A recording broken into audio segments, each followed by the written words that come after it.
Hi guys, welcome to our daily encounter.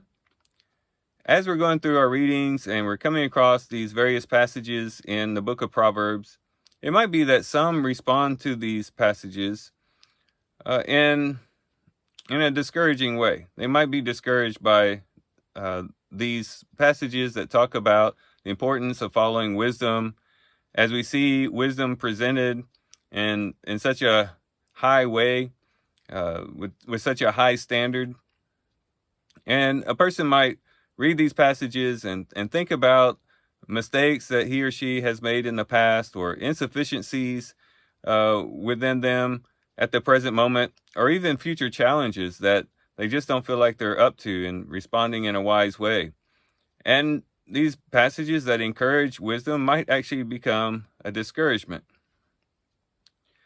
Well, our reading today, and then also borrowing from our reading yesterday, ought to give us some encouragement, because what they present is that wisdom isn't so much living a perfect life and never making mistakes and never making bad decisions, but it also includes making the right decisions once we find out we've made a mistake, and being able to listen to reproof and correction.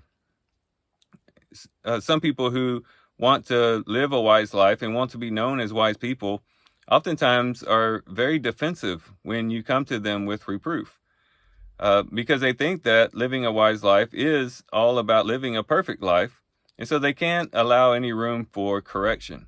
And so they will push you away if you try to correct them. They'll give an excuse or a defense for what they did, and they don't really listen honestly, humbly, and openly to rebuke.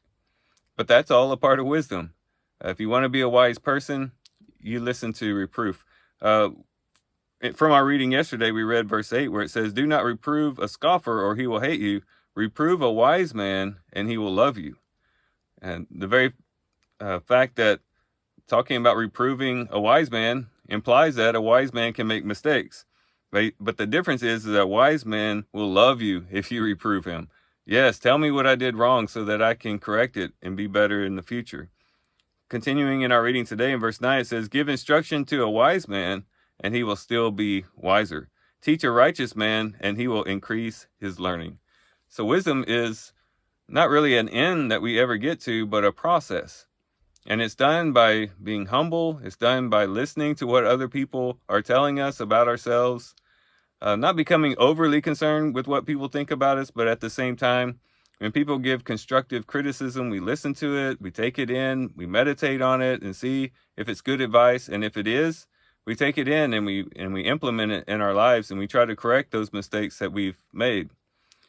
And as we do that, we begin to increase in wisdom, so that as days pass, months pass, years pass, because we have a humble heart and because we can listen to reproof, we make corrections, we make adjustments, we calibrate our hearts, we calibrate our lives, and as time passes on, we become even more wise.